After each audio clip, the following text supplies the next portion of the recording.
রাসূলুল্লাহ সাল্লাল্লাহু আলাইহি ওয়াসাল্লাম আখিরুজ জামানের হাদিসগুলোর মধ্যে অনেকগুলো হাদিস, এগুলোর মধ্যে ইরশাদ করেছেন। আমি কয়েকটা সামারি বলছি খালি। এই বাইতুল মুকাদ্দাস যেটা আমরা দেখছি, ইনশাআল্লাহ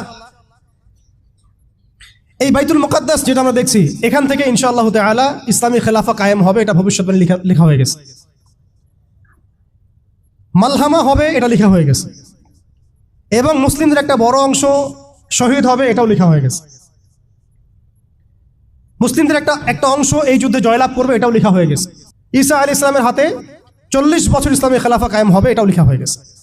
তাহলে এই বিষয়ে যাদের মধ্যে কনফিউশন আছে যে ইসলাম কি আবার সে আগের জায়গায় যাবে, উম্মাহ কি আবার হারানো ওই জায়গায় ফিরে পাবে, এই কনফিউশনটাকে দূর করতে হবে। আজকে থেকে বাসায় ফিরে গিয়ে আপনি কনফিডেন্ট থাকবেন যে সামনে আমরা জয়লাভ করতে যাচ্ছি ইনশাআল্লাহ।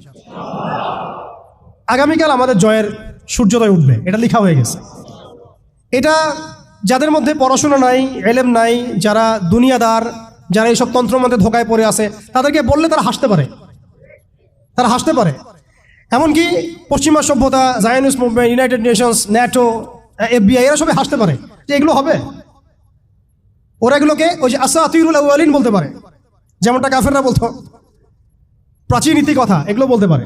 কিন্তু এটা মুহাম্মদ সাল্লাল্লাহু আলাইহি ওয়াসাল্লামের পবিত্র জবানের ভবিষ্যৎবাণী, কেউ ঠেকাতে পারবে না ইনশাআল্লাহ।